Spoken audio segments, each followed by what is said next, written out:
পুলিশের পুরাতন বেডশিট দিয়ে আমি বাটিক করেছি, এটা অনেকেই আগের ভিডিওতে বিশ্বাস করতেছিলেন না। অনেকেই বলতেছিলেন যে না, ভিউজের ধান্দায় আমি মিথ্যা কথা বলতেছি। তো তাদের জন্য হচ্ছে আজকের এই ভিডিওটা। আজকের ভিডিওতে আমি হচ্ছে সবাইকে সুন্দর করে বুঝিয়ে দিব আপনারা কিভাবে কোথা থেকে রং কিনে হচ্ছে বাটিকের এই বেডশিট গুলো করবেন। তো হ্যালো এভরিওয়ান, আমি স্বর্ণালী চলে এসেছি নতুন আরেকটা ভিডিও নিয়ে। আর আজকের ভিডিওতে আমি হচ্ছে এই বেডশিটটা বাটিক করে আজকে আমি হচ্ছে সবাইকে দেখাবো। আর বাটিক করার জন্য অবশ্যই আমাদের কিন্তু রং লাগবে। আর আমি এই যে এখানে রঙও নিয়ে নিয়েছি।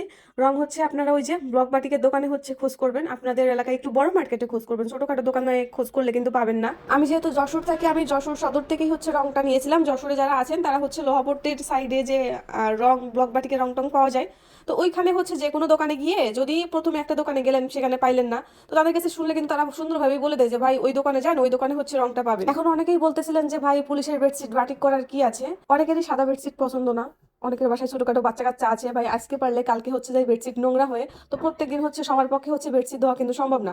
এই যে আমার এই বেডশিটটা দেখতে পাচ্ছেন, এটা কিন্তু একদমই নতুন ছিল, আমি 2-3 দিন পাচ্ছি। ওই যে সাইডে একটা কালো দাগ দেখতে পাচ্ছেন, ওই কালো দাগটা আবার মেয়ে মাখাইছে। তারপর ওই সাইডে হচ্ছে মানে অনেক ময়লার দাগ আছে। এর আগে প্রথম যে বেডশিটটা আমি করেছিলাম, ওই বেডশিটটা আমি 6 মাস মতন ইউজ করেছিলাম। করার পরে কলের পানির আয়রনের জন্য বেডশিটটার কালার একদমই নষ্ট হয়ে গেছিল। তারপর যখন ওই বেডশিটটা বাটিক বাটিক করার পর দেখলাম যে না, সুন্দরই হয়েছে। তো এই জন্য ভাবলাম যে না, সাদা যেহেতু এই বেডশিটটা আছে আর সবাই অনেক করে জানতেও চাচ্ছেন আমি কিভাবে করেছি, রং কই থেকে কিনেছি, ডিটেল সহ হচ্ছে সুন্দর করে একটা ভিডিও শেয়ার করবো বিধায় কিন্তু আমি এই বেডশিটটা বাটিক করতেছি। ভাজের যে বিষয়টা, ভাজ কিভাবে করেছে অনেকেই জানতে চাচ্ছিলেন, তো আপনারা কিন্তু দেখতেই পাচ্ছেন। ভিডিওটা যারা মনোযোগ সহকারে দেখবেন তারাই বুঝতে পারবেন। কারণ এটা আসলে বলে বোঝানো সম্ভব না, যেটা কিভাবে কি করলাম কি না করলাম বলে বোঝানো কখনোই সম্ভব না।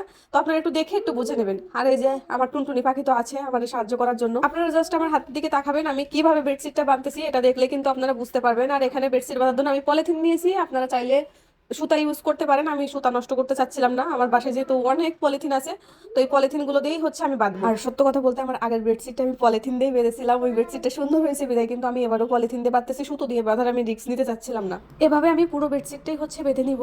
তো এখানে হচ্ছে আমি 6 ইঞ্চি 5-6 ইঞ্চি মতন গ্যাপ দিয়ে হচ্ছে এটা বেঁধে নিচ্ছি, ওই হাতের 1 বিঘত মতন আর কি ফাঁকা রেখে হচ্ছে পরপর আমি পুরো বেডশিটটা বেঁধে নিব। আর এটা একটু টাইট করে বাঁধতে হবে। আর এই দেখেন বান্দর হচ্ছে খালি দৌড়াই বেড়াচ্ছে। তো যাই হোক, এর আগের ভিডিওতে অনেকেই বলতেছিলেন যে না দেখাবেন না, শুধু শুধু করলেন কেন। আসলে প্রথম যে বেডশিটটা আমি করেছিলাম, আমি বারবারই বলতেছি আমি নিজেও বুঝি নাই যে না এতটা সুন্দর হবে। তো ওই জন্য আসলে আমি ভিডিও টিডিও ওইভাবে মানে বেডশিট বাঁধার সময়, বেডশিটটা মানে কাজটা করার সময় আর কি ভিডিওটা ওইভাবে করেছিলাম না। আমার শরীরের অবস্থা তো দেখতেই পাচ্ছেন, আমার হাতে আর জোরে ওলাচ্ছিল না। এজন্য হচ্ছে তোমাদের দাদা ভাইকে বললাম যে ভাই একটু সাহায্য করো, নইলে আর সম্ভব না, কারণ আমার হাত ব্যথা ব্যথা হয়ে যাচ্ছে বাঁধতে।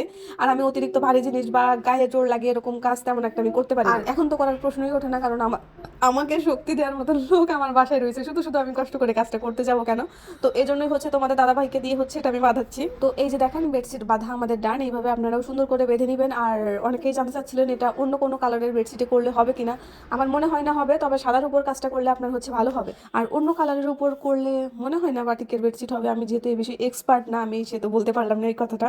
তবে আপনারা চেষ্টা করবেন সাদার উপরেই করার, যেহেতু আমি সাদার উপরে করতেছি, তো আমি আপনাদেরকে বলবো সাদার উপরেই হচ্ছে আপনারা কাজটা করবেন। এখন হচ্ছে আমি জল সুন্দরভাবে গরম করে নিয়েছি, প্রায় টকবক করে ফুটতেছিল, তো সেই মুহূর্তে হচ্ছে আমি নামিয়ে নিয়েছি। আর এই হচ্ছে আমার মেডিসিন গুলা। একটা বড় সাইজের বেডশিট করতে আমাদের 3 তোলা রং লাগবে। আর আমার কাছ থেকে 3 তোলা রং প্লাস এর সাথে যে মেডিসিন গুলো আছে, এটা টোটাল দাম নিয়েছিল হচ্ছে 300 টাকা। এখন হচ্ছে আমি গরম জলের ভিতরেই প্রত্যেকটা রং মেডিসিন গুলা দিয়ে দিব। ওই যে বললাম বাটিকের মানে দোকানে গেলেই ওরা কিন্তু বলে দিবে, আপনি যদি সিঙ্গেল বেডশিট করতে চান কোনটায় কতটুকু রং লাগবে কি না লাগবে সেটা কিন্তু ওরাই আপনাকে বলে দিবে।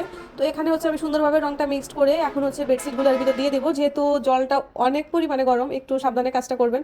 আমি পারতেছিলাম না বিদায় পরে তোমাদের দাদা ভাইকে বললাম যে না একটু কাজটা করে দাও। আর এই মিক্সটা কিন্তু একটু সুন্দরভাবে করতে হবে যাতে রংটা সব জায়গায় লাগে আর কি। আর এখন আমি লাস্ট আপনাদেরকে একটা জিনিস সাজেস্ট করবো, যেহেতু প্রিন্টের বেডশিটের উপর আপনারা কাজটা করবেন, আমি বলবো আপনারা সবাই ব্লু কালারটা করার চেষ্টা করবেন। আমার ব্লু কালারের বেডশিটটা মানে এত পরিমাণে সুন্দর হয়েছে, যেটা পুরাতন বেডশিট মানে আমি এখন যে বেডশিটটা করছি এটার থেকে কিন্তু ওইটার কোয়ালিটি অনেক খারাপ ছিল। মানে ওই বেডশিটটা এতটা সুন্দর হয়েছে যেটা বলার বাইরে। তো এইটা আমি হচ্ছে টিয়া কালার করেছি, যেটা আপনারা কিন্তু দেখতেই পাচ্ছেন। এখন হচ্ছে আমি এটা ধুয়ে নিচ্ছি। ভিডিওটাও আমার অনেক বড় হয়ে গেছে, মানে তারপরে হচ্ছে জানি না কেউ দেখবে কিনা এত বড় ভিডিও। যেহেতু ফুল ডিটেলস সহ ভিডিও চেয়েছেন, ভিডিওটা একটু বড় হবে এটাই স্বাভাবিক। তো বেডশিটটা আমি প্রায় 14-15 বার করে ধুয়ে নিয়েছি। এখন হচ্ছে এটা ছাদে নিয়ে যে ডিজাইনটা দেখবো কেমন কি হয়েছে কি না হয়েছে। তার এই যে আমাকে সাহায্য করার জন্য আমার মেয়ে কিন্তু আমার পিছনে সবসময় আঠার মতো লেগে থাকে। তো প্রথমে আমি হচ্ছে বালিশের কভারগুলো খুলে দেখতেছিলাম যে ডিজাইনটা আসলেও হয়েছে কিনা। তো ডিজাইনটা খারাপ হয় নাই, ভিতরে যে কালো কালো মতন যে ব্লু টাইপ আর কি আছে ওটা শুকাই গেলে হচ্ছে ঠিকঠাক হয়ে যাবে। তো সেটাও হচ্ছে আপনারা দেখতে পারবেন। তো সব থেকে বাজে হয়েছে মিঠার বালিশের কভারটা, ওইটাতে রং একদমই লাগেনি। আর এই হচ্ছে বেডশিটটা অনেক সুন্দর হয়েছে, কালারটাও যাই হোক আমি ভাবছিলাম অনেকটাই হালকা হবে, তারপরেও যতটুকু যা হয়েছে খারাপ হয়নি কিন্তু, তবে ওই যে ব্লু কালার করলে অনেক বেশি সুন্দর হইতো। আর এই হচ্ছে আমার বেডশিটের ফাইনাল লুক। কেমন হয়েছে সবাই অবশ্যই কমেন্ট করে জানাবেন, আর কোনটা বেশি সুন্দর হয়েছে আপনাদের চোখে সেটাও জানাবেন। আমার ব্লু কালার বেডশিটটা সুন্দর হয়েছে নাকি এই কি বলে টিয়া কালার বেডশিটটা সুন্দর হয়েছে। তো এই পর্যন্তই ছিল।